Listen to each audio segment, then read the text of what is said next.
भगवान बाबा हनुमान जी को प्रणाम। महान त्यागी बाबा जुमदेव जी को प्रणाम। परमात्मा एक। मी बाबाची सेविका ज्योती जगने।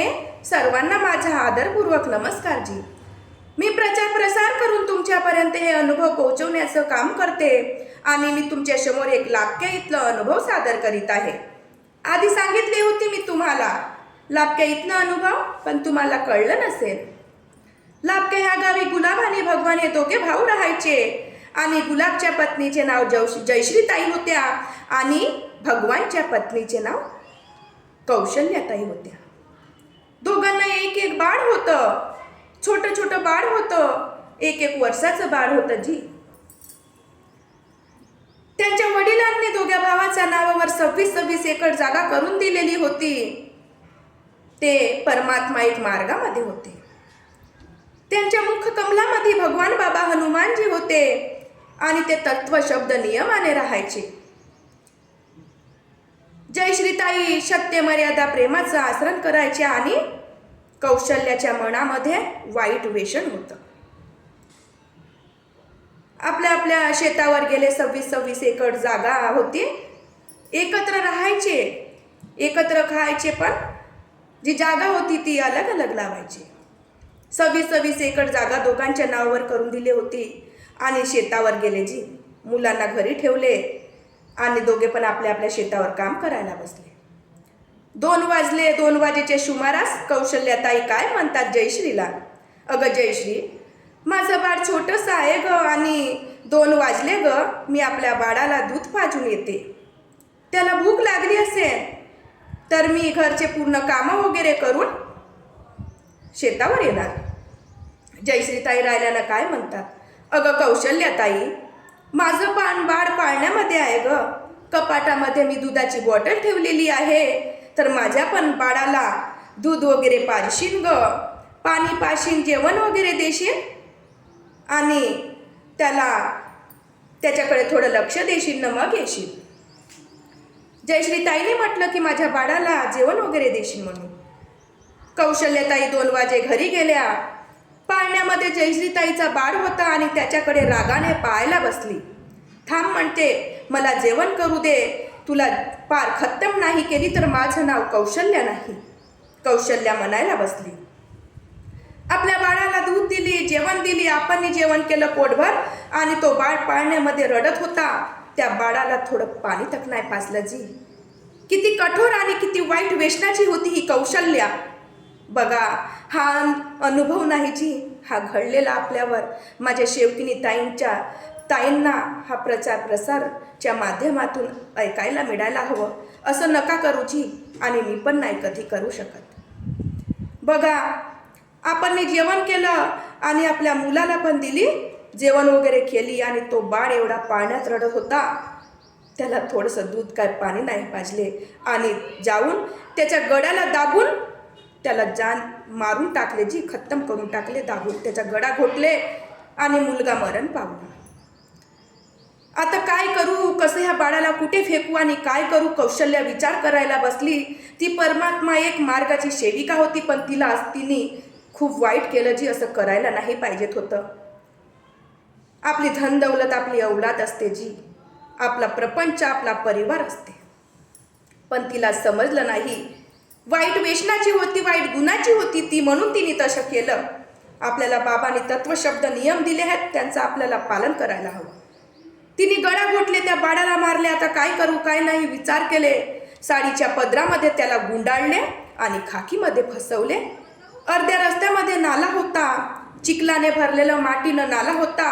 त्या अर्ध्या रस्त्यामध्ये जायला बसली आणि त्या चिखलाला असं दूर केले हाताने आणि त्या बाळाला अंदर दफनवले। त्या छोट्याशा बाळाला माती टाकले त्याच्यावरती आणि पायाला दाबू दाबू खुंदू त्या बाळाला मातीमध्ये दाबून टाकलं। शेवकीने नाही, ते गुन्हेगार होती। भगवंता पण पाहतो जी, आपल्या कर्माने चुकतो तर बाबा आपल्याला दंड देतात। मुलाला दफनवले आणि बांध्यावर गेले। जयश्रीताई आल्या, अगं कौशल्या, माझं बाळ कसं आहे, दूध पाजली का ग माझ्या बाळाला? जयश्रीताई म्हणायला बसली कौशल्याला की माझा बाळ कसं आहे, तुने दूध पाजली, जेवण दिली, पाणी पाजली का ग? काय म्हणते कौशल्या? हो म्हणते, मी पाणी पाजली, जेवण वगैरे दिली तुझं बाळ व्यवस्थित आहे. बघा, त्याच्यानंतर सायंकाळ झाली आणि सर्व शेतावरून घरी जातात. त्या वेळेवर जयश्रीताई पण घरी गेल्या. समोर पाहते, आपल्या मुलाला बोलावते, बाळ कुठं गेला म्हणून. समोर पाहते, घरात पाहते, अंगण पाहते, वाडी पाहते, पण तिचा बाळ काही दिसत नाही. त्याच्यानंतर गावामध्ये जाते आणि माझं बाळ कुठे आहे म्हणून विचारते. गावी पण माहीत नाही होतं कुणाच्या घरी माझं बाळ नाही दिसलं म्हणून. जशी गाय आपल्या वासरासाठी हंबरते तशी जयश्रीताई आपल्या बाळासाठी हंबरत होती जी. खूप रडत होती जयश्रीताई. आपल्या मनाला काय केलं, काय नाही, माझ्या बाळ कुठे गेलं, कुठं नाही, मी कुठं शोधू रे तुला म्हणून खूप रडायला बसली जयश्रीताई. 4 दिवस निघून गेले, आता काय करायचं. कौशल्या मनामध्ये काय म्हणते,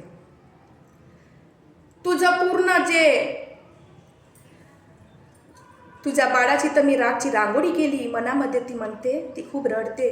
पण एवढी कठोर शेवकीन आणि एवढी कठोर बाई मी कधी जीवनामध्ये नाही बघितली. बघा, तुझ्या मुलाला मी मारून मनामध्ये म्हणते रागची रांगोळी केली, तुझ्या पूर्ण इस्टेटीचे मालिक मी होणार म्हणून ती विचार करते. आणि रात्रीच्या 1 वाजेच्या सुमारास जो गाईचा कुंडा असतो त्या पाण्यामध्ये ते युरिया मिळवते जी युरिया. आणि सकाळीच म्हशीला ते पाणी पाजतात तर 10,000ची जी म्हस राहते जी, ती म्हस जागेवरच मरून जाते. तो झालं. त्याच्यानंतर अजून ते विचार करते आता काय करणार काय नाही. अजून दुसऱ्या वेळेस तशीच करते. रातच्या 1 वाजेच्या सुमारास अजून युरिया टाकते आणि गाईला सकाळीच पाणी पाजतात जी, त्या गायी पण जाग्यावर मरतात.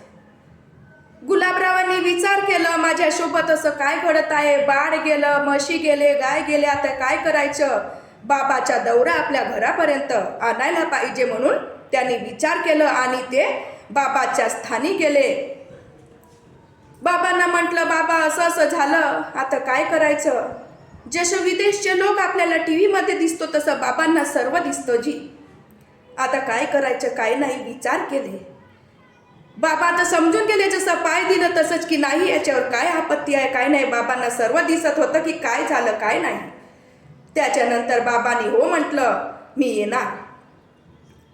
पण बाबांनी त्यांना मौद्या ह्या स्थानी बस स्टॉपवर बोलवले होते. आणि आधी खासराने जायचे, बंडीने जायचे, सायकलने जायचे. तसेच गुलाबराव खासर घेऊन गेले बाबांना आणायले. बाबाचा दौरा आपल्या घरापर्यंत आणला. ते खासराची जी जोडी होती ती अशी बुड्डी जोडी होती. पण बाबाचे जसे पाय तिथे त्या खासरावर पडले तर जवान बैल का जातीन जी असे ते बैल परायला लागले. बघा, त्याच्यानंतर बाबा घरी गेले, त्यांच्या गुलाबरावांच्या घरी गेले आणि बाल्टीमध्ये पाणी ठेवलं होतं. तो पाणी पायावर घ्यायला बसले तर बाल्टी उलटली जी. बाबांची अपरंपार लीला आहे, सर्व दिसतं बाबांना. त्याच्यानंतर आता काय करायचं, अजून दुसरं पाणी आणला. पण बाबांनी काय म्हटलं, मी भगवान नाही म्हटलं. बाबामध्ये विलीन झाले होते, भगवंताची त्यांना जागृत शक्ती मिळाली होती. पण बाबांनी काय म्हटलं की मी सेवक, मी स्वतःचे पाय स्वतः धुणार, मी बाबाचा सेवक आहे. त्यांनी असं म्हटलं नाही की मी भगवान आहे, पण त्यांनी म्हटलं हा तुमचा सेवक आपल्या हाताने पाय धुणार. म्हणून कार्यकर्ते साहेब बी बनतात आपले, पण ते पण एक सेवक आहेत. मोठे मोठे जे बनतात सर्व या परमात्मा एक मार्गामध्ये सर्व एक सेवकच आहेत जी. बघा, त्याच्यानंतर त्यांनी पाय धुतला आणि घरी गेले. जयश्रीताईंनी जसे बसले त्या खाट पाडले आणि खाटावर बसले बाबा. ते खाट अशी हालायला बसली की लोक पाहून पहिले 1, 2, 3, 4 घराचेच मार्गात राहायचे जी सेवक. जास्त मार्गात सेवक नव्हते तेव्हा. अशी खाट हालू लागली आणि पाहून चक्क झाले, नाही काही जागृत शक्ती आहे म्हणून असं झालं म्हणून चक्क होऊ लागले काही लोक पाहून. त्याच्यानंतर जयश्रीताईंनी बाबांना पाणी दिले प्यायला. बाबांनी पाणी घेतले जयश्रीताईच्या हाताने आणि कौशल्याताई आल्या. मग कौशल्याताईंनी चहा बनवले आणि चाय आणले. बाबांच्या समोर उभे झाले कौशल्याताई आणि काय म्हटलं, बाबा ही चाय घ्या. पण बाबांनी काय म्हटलं, बाई तुम्ही काय गुन्हे केले ते तू आधी सांग, मग हा तुझा सेवक तुझ्या हाताने चहा घेणार. तुम्ही जे जे गुन्हे केले ते इथे समोर सांगून दे. बाबांना सर्व दिसत होतं. कसे ओळखले बाबांनी सांगा. बघा बाबांनी ओळखले. तिचे पाय असे जमिनीवर चिपकवले की ती इकडे नाही हलू शकत होती आणि तिकडे नाही हलू शकत होती. जी तिला विचार आलं काय म्हणू काय नाही, पण ती तोंडातून आपल्या मुखातून शब्द नाही काढत होती. असे चिपकवले की ते थोडं पण नाही हलू शकत होती. मग ती काय म्हणते, बाबा माझं पहिला गुन्हा, मी बाळाला दाबून मारले. त्याच्यानंतर मी औषधी टाकून कुंड्यामध्ये, त्यांच्या म्हशीच्या गाईच्या कुंड्यामध्ये युरिया टाकून त्यांना पण मारले. हे माझ्याशी गुन्हा झाले म्हणून तिने सांगितली. बाबांनी आदेश दिले, भगवान अर्ध्या तासामध्ये तुझं तलाक व्हायला पाहिजे, तू ह्या बाईला तलाक दे. तसेच केले भगवाननी. तिचा माहेर कौशल्याताईचं माहेर कुंभारीचं होतं. त्यांच्या आई वडिलापर्यंत गोष्ट पोहोचवण्यात आली. त्यांचे आई वडील आले आणि तिला घरापर्यंत नेले. तलाक वगैरे झालं आणि तिला घरी नेले. घरी काय म्हणतात तिचे वडील, तू आमची मुलगी नाही आणि आम्ही तुझे आई वडील नाही. आमची मुलगी ज्या दिवशी पहिला कर्म केली त्या दिवशी आमची मुलगी मरण पावली. तिला घरातून आई वडिलांनी हकलून दिले. त्याच्यानंतर पूर्ण सेवक होते, मदनकर साहेब होते, त्यांच्या घरी जेवण वगैरे केले आणि हिने विचार केला, घरातून तर निघून गेली, आता काय करू. अजून हे कौशल्या 3 गुन्हे करून हिला आराम नाही मिळला. तर अजून त्यांच्या शेतावर गेली आणि जे जर्सीच्या गायी होत्या, जी कोठाभर बांधलेले, जी त्या कोठ्याला आग लावली. आग लावून पूर्ण जर्सीच्या गायी पूर्ण मरण पावल्या आणि जळून राख झाल्या. जयश्रीताईला गुलाबरावांना माहीत झाला आणि तुरंत शेतावर आले. आता काय करू काय नाही, हे भगवंता, बाबा हनुमानजी, बाबा काय करू, काय काय नाही घडत आहे जी, मी कसं काय करू, काय काय नाही नी केलं. तिने जुमदेव बाबांना म्हटलं काय नाही काय करू. बाबा हनुमानजींना त्यांनी शब्द घेतले आणि काय म्हटलं, मी मार्गात आहे, जाग. एका शेवकिनीचं श्राप म्हणजे त्यांच्या मुखकमलातून जे शब्द निघतात ते पूर्ण होतात. जी जयश्रीताईंच्या आत्म्यातून शब्द निघाले आणि श्राप निघाला आणि काय म्हटलं, जाग वट, स्वतःची विष्ठा स्वतः खाशील आणि वट वाकूड होशील म्हणून तिला कोड फुटायला सांगितले. तिला काही दिवसानंतर कोणीच नाही ठेवलं आणि तिने झोपडीत आणून राहिली आणि स्वतःची विष्ठा स्वतः खायला लागली. एवढी आपल्या भगवंतामध्ये जागृत शक्ती आहे. जी बाबांचे आदेश आपल्याला पालन करायला हवं. 4 तत्व 3 शब्द 5 नियमांचं पालन करायला हवं. सत्य मर्यादा प्रेमाने राहायला हवं. किती गुन्हे केले असे करा नको. जी स्वतःची विष्ठा स्वतः खायला लागली, तिला कोड फुटलं आणि काही दिवसानंतर ती मरण पावली. जी हे भगवंताची जागृत शक्ती आहे. आपण सेवक आहोत. मी तुमच्या समोर अनुभव सांगते. जी काही हे गुन्हा नाही आहे आणि तुमच्यापर्यंत हे माहीत व्हायला पाहिजे सर्व सेवकांना, म्हणून मी अनुभव बनवते. तुम्ही मला ओळखताच, मी बाबाची सेविका ज्योती जगने. चर्चा बैठकीला जहा तुम्हाला हे असे अनुभव, एक चित्त एक लक्ष एक भगवान असतो, तिथे लक्ष देऊन आपल्याला ऐकायला पाहिजे. कारण ते अनुभव सांगतात तर आपल्यासाठी सांगतात. जी कारण आपण पण एक दिवस दुःखी होतो. दुःखी कष्टी सेवकांसाठी हा परमात्मा एक मार्ग आहे. माझ्याशी बोलण्या चालण्यामध्ये चुका झाल्या असतील तर मी माफी मागते आणि सर्वांना माझा आदरपूर्वक नमस्कार जी.